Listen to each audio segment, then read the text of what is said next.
ஆண்டவர் சொல்லுகிறார். அது மாத்திரமில்ல, அங்க வேதம் அதுல 13ஆம் வசனம், இப்போதும் எங்கள் தேவனே, நாங்கள் உமக்கு ஸ்தோத்திரம் செலுத்தி உமது மகிமையுள்ள நாமத்தை துதிக்கிறோம்.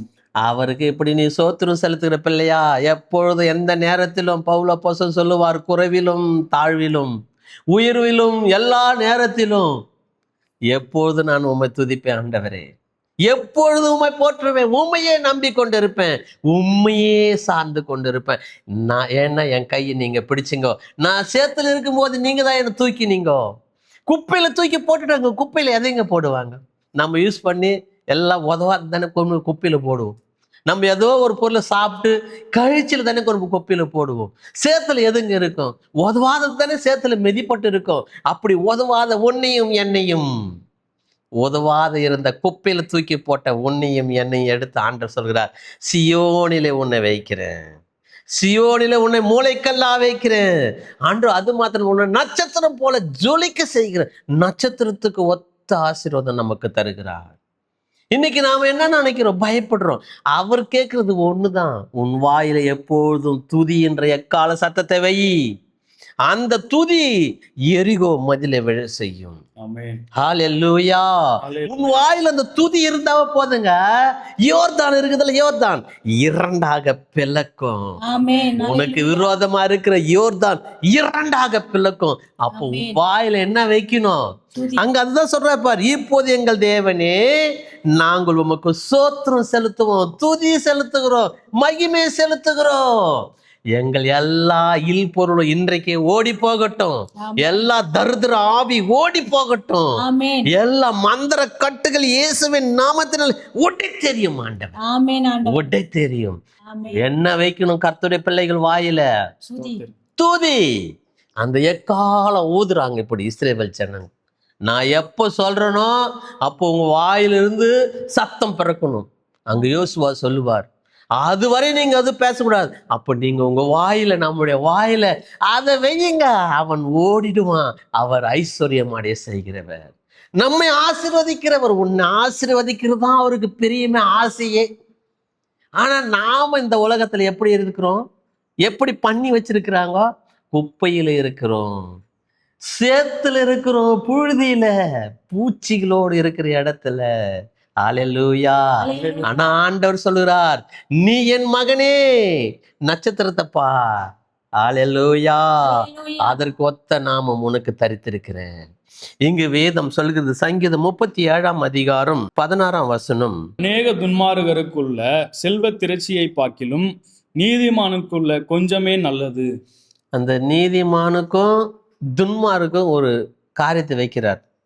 நிறைய பொருள் இருக்குதுப்பா ஒருத்தர்கிட்ட, வீட்டுல நிறைய பிரச்சனை, சண்டையோட ஒருத்தருக்கு ஒருத்தர். ஆனா தேவன் சொல்றாரு, தேவனுடைய பிள்ளையா இருக்கிற உன்னையும் என்னையும் பார்த்து, அவங்க எப்போதும் என் சமாதானத்தை அவங்களுக்குள்ள கொடுத்துருக்கிறேன், அவங்க சமாதானமாவே இருப்பாங்க. ஏன்? தேவ சமாதானம், அது நல்லது. ஏன்னா அவன் வாயில் என்ன இருக்குது? எக்கால துதி, தேவனை துதிக்கிற எக்கால சத்தம், எரிகோவை உடைக்கிற அந்த தடையை உடைக்கிற அந்த சத்தம் இருக்குது அவருடைய வாயில, தேவனுடைய பிள்ளைகள் வாயில. இன்னைக்கு நாம என்ன சொல்றோம்? ஐயோ பிரச்சனை, என் மகளுக்கு எனக்கு சண்டை, என் பிள்ளைக்கு எனக்கு சண்டை, என்கிட்ட பேசத்தில்ல மனைவி என் கணவனும், உற்றார் உறவினருக்கு சண்டை. நீ எக்கால துதியை உன் வாயில வைத்து கொண்டு பார். தேவன், தாவீது அதுதான் சொல்லுவார். சவுலுடைய பிள்ளையே அவரை ராஜபாரத்தை பிடிக்க கோசம் அப்சலேம் துரத்தும் போது அங்க இருக்கிற மக்கள் அவரை தூற்றுவாங்க. அவங்க பாரு உன்னை தூற்றுறாங்கன்னு கூட இருக்கிற அதிபதிகள் எல்லாம் அவர்கிட்ட சொல்லும் போது அவர் சொல்லுவார், அவனை ஒண்ணு சொல்லாத, தேவனே என்னை துதிக்கும், என்னை தூசிக்கும்படி, என்னை திட்டும்படி, என்னை அவன் சபிக்கும்படி தேவனை நியமித்திருக்கிறார். அப்போ தேவன் நியமித்திருக்கிறார், நம்ம தேவனிடத்துல சொல்லுவோமே துதிய, நன்றி ஆண்டவரே, உமக்கு சோத்திரம் ஆண்டவரே. எங்க வேதம் அதே 19ஆம் வசனத்துல, அவர்கள் ஆபத்து காலத்திலே வெட்கப்பட்டு போகாது இருந்து பஞ்ச காலத்திலே திருப்தி அடைவார்கள். எந்த காலத்தின் தேவனுடைய பிள்ளை விளக்கப்படுவாங்க? என்ன நினைச்சிருப்பாங்க? என்னடா ஒரு நாளுக்கு கூட சாப்பாட்டுக்கு ஆகாரம் இல்லை, எந்த பொருளுமே இல்லை, இவன் எப்படி கானான் தேசத்துக்கு போயிடுவான், வா போய் பிடிச்சிடலாம், அப்படித்தானே பார்வோன் துரத்துறான். உண்மையில வீட்டுல இருந்து சாப்பிடலாம், வீட்டுல இருந்தா சகலமும் கிடைக்கும், இல்ல அந்த வழியில எதனா ஹோட்டல் ரெஸ்டாரண்ட் அதுன்னு இருந்துச்சு. இல்லைங்க, நம்மளோட இருக்கிறவர் யார்? சேனைகளின் தேவனாகிய கர்த்தர். அவர் சொல்ல ஆகும். அதுதான் சொல்ல, சூரியனே கொஞ்ச நேரம் நில்லு. கிதியோன் சொல்றார், அங்க யோசுவா சொல்றார், சூரியனே ஆயிலோன் பள்ளத்தாக்குல கொஞ்ச நேரம் நில்லு. சந்திரனே தரித்து நில்லு கொஞ்ச நேரம். ஒரு சூரியனுக்கும் சந்திரனுக்கும் கட்டளை எடுக்க உனக்கு அதிகாரம் கொடுத்திருக்கிறார் தேவன். நமக்கு அதிகாரத்தை கொடுத்திருக்கிறார். எங்க சொல்லும் போது சொல்றார், அவர்கள் ஆபத்து காலத்துல வெட்கப்பட்டு போகாது இருந்து பஞ்ச காலத்துல திருப்தி அடைவார்கள். கொஞ்சம் மாவுதான், கொஞ்சம் எண்ணெய்தான், பஞ்ச காலம் தீரும் மட்டும் தீர்க்க தரிசனம் சாப்பிட்றாங்க, நம்ம சாப்பிட்றாங்க, பிள்ளைய சாப்பிட்றாங்க. அந்த பஞ்ச காலமெல்லாம் போஷித்த ஆண்டவர் இன்றைக்கு ஒன்னையும் என்னை போஷிக்க மாட்டாரா? செல்வம் தரமாட்டாரா? ஆசீர்வாதம் தரமாட்டாரா? ஐஸ்வர்யம் அடைய செய்கிற ஆண்டவர். ஆமென். செல்வத்தை உனக்கு உனக்கு உன் பிள்ளைகளுக்கு, உன் ஆடு மாடு விருத்தியாடி செய்வார். உன் சொத்து பத்து இன்னும் பெருக செய்வார். ஆமென். இன்னைக்கு எத்தனை பேர் சொல்றாங்க, ஐயா இன்னைக்கு போதும் ஒரு காருன்னா பிள்ளைங்க இன்னொரு கார் வாங்கிட்டு வந்துட்டாங்கோ. வண்டியா 4-5 வண்டி இருக்குது, இன்னும் 2 வண்டி வாங்கிட்டு வந்துட்டாங்க. ஆளுக்கு ஒரு வண்டி, புது வண்டி வேணும், எலக்ட்ரிக்ஸ் வண்டி வேணுமான்னு சொல்லிட்டு. அப்படி உன்னை பெருக செய்கிற ஆண்டவர், உன் எல்லையை ஆசீர்வதிக்கிற ஆண்டவர். அவர் தான் சொல்றாரு, வாக்கு கொடுக்கிறவர், உன்னை ஐஸ்வர்யம் அடைய செய்கிறவர். ஆமென். உம்மாலே எனக்கு கிடைக்கும். ஆனா கர்த்தருடைய பிள்ளைகளுக்கு சில பேருக்கு இது கிடைக்கல. இன்னைக்கு கண்ணீரோடு இருக்கிறோம், கவலையோடு இருக்கிற. என்ன? உன் வாயில எக்கால சத்தத்தை வை. தேவனை துதிக்கிற சத்தம், தேவனை ஆராதிக்கிற சத்தம். இங்கு வேதம் சொல்கிறது, நீதிமொழிகள் 3ஆம் அதிகாரம் 13ஆம் வசனம், ஞானத்தை கண்டடைகிற மனுஷனும் புத்தியை சம்பாதிக்கிற மனுஷனும் பாக்கியவான்கள். 14ஆம் வசனம், அதன் வர்த்தகம் வெள்ளி வர்த்தகத்திலும் அதன் ஆதாயம் பசும் பொன்னிலும் உத்தமமானது. எனக்கு அருமையான கர்த்தருடைய பிள்ளையே, யாருங்க இப்படி ஒரு சத்தியத்தை நமக்கு போதிப்பாரு? பாரு, நீ எதையுமே சம்பாதிக்காத, என்ன சம்பாதிச்சுட்டா இதெல்லாம் கிடைக்குதான்? புத்தியை சம்பாதி. அல்லேலூயா. ஞானத்தை, தேவனுடைய பொக்கிஷத்தை, தேவனுடைய வார்த்தை, அந்த பரம்பொருள் வார்த்தையே, பரிசுத்தமான வார்த்தையை அங்க அதான் சொல்ற, ஞானத்தை கண்டடிக்கிற மனுஷன் புத்தியை சம்பாதிக்கிற மனுஷனும், இது ரெண்டும் இல்லாம எதுக்கும் உதவாது. ஞானமும் இருக்கணும், புத்தி இருக்கணும், இது கரெக்டு. இதெல்லாம் இல்லாம அங்க அதுதான் சொல்லுவ, அதன் வர்த்தகம் எப்படிப்பட்டதான்? வெள்ளி வர்த்தகத்திலும், வெள்ளி ஒரு பெரிய குடோனா, ஒரு பெரிய கல்வெட்டில் வெட்டி எடுக்கிறாங்க, ஒரு மலையில இந்த கேச்சப்பில் வெட்டி எடுக்கிறது போல, வெள்ளியை பொண்ணு வெட்டி எடுக்கிறது போல, அதன் ஆதாயம் பசும் பொன்னிலும். அதை விட உன்னுடைய ஞானமும் புத்தியும் உகந்ததுங்க. அதனாலதான் சொல்றாரு ஆண்டவர், உன் புத்தியை என் இடத்துல தா, நான் உன்னை ஞானியாக்க மாத்துகிறேன். அதுதானே அங்க சொல்லும் போது உன்னை பரிசுத்தரா பண்றாரு. உன் இதயத்தை பரிசுத்தப்படுத்தி அவர் துதிக்கும் எக்காலத்தை உன் வாயில வைக்கிறார், நம் வாயில வைக்கிறார்.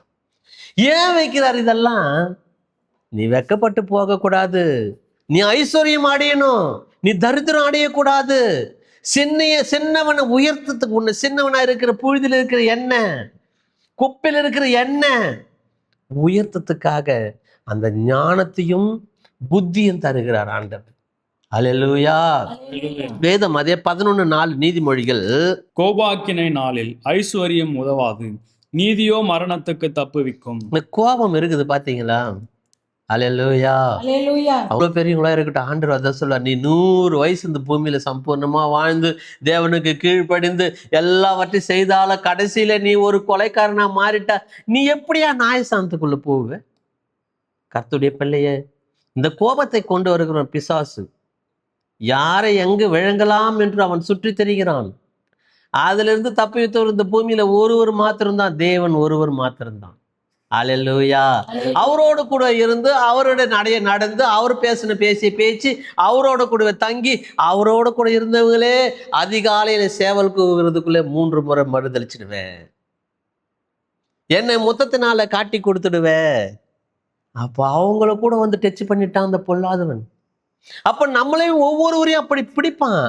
ஆனா நீ ஞானத்தினாலே, அவருடைய வார்த்தையினாலே, அவருடைய எக்கால சத்தத்தினாலே எப்போதும் துதிச்சு பார், அவன் உன்னை விட்டு ஓடிடுவான், உன்னை ஆரோக்கியப்படுத்துவார் தேவன். அங்க சொல்லும் போதுதான் சொல்றாரு, கோபாக்கனி நாளில் ஐஸ்வர்யம் அதெல்லாம் உதவாத போயிடும். தன் மரணமே ஆயிடுறாங்க. கோபத்துல போய் என்ன செய்யறதுன்னு தெரியாம மறிச்சிடுறாங்க. இந்த ஐஸ்வர்யத்தெல்லாம் விட்டுட்டு உதவாத போயிடுச்சு அவங்களுக்கு. ஆண்டவர் சொல்லுகிறார், உன்னை குப்பையிலிருந்து நான் எடுத்து இப்படி உயர்த்துக்கிறேன். இந்த கோபம் உன்னை அழிச்சிச்சு. சேத்துல இருந்து உன்னை எடுத்து கழுவி உன்னை நட்சத்திரம் போல பிரகாசிக்க செய்கிறேன். நம்மள அப்படிதான் செஞ்சிருப்பார். நம்ம கோபப்பட்டு வீட்டை விட்டு போயிட்டு இருப்போம். கோபப்பட்டு அம்மா விட்டு போயிட்டு இருப்போம். கோபப்பட்டு ஆலயத்துக்கே போக மாட்டோம். ஆண்டவர் போ, ஆண்டவர் நீன்னா கோபம் எதுக்கும் உதவாது. தேவன் ஒரு நாளும் நம்மளை வெறுக்கிறவர் அல்ல, நம்மளை புறமே தள்ளுகிறவர் அல்ல. மலை மீது வரையப்பட்ட பட்டணம் போல உன் பாதங்களை அழகாய் வர்ணிக்கிற ஆண்டவர். அப்படிப்பட்ட ஆண்டவர் நம்மளை வெறுப்பாரா?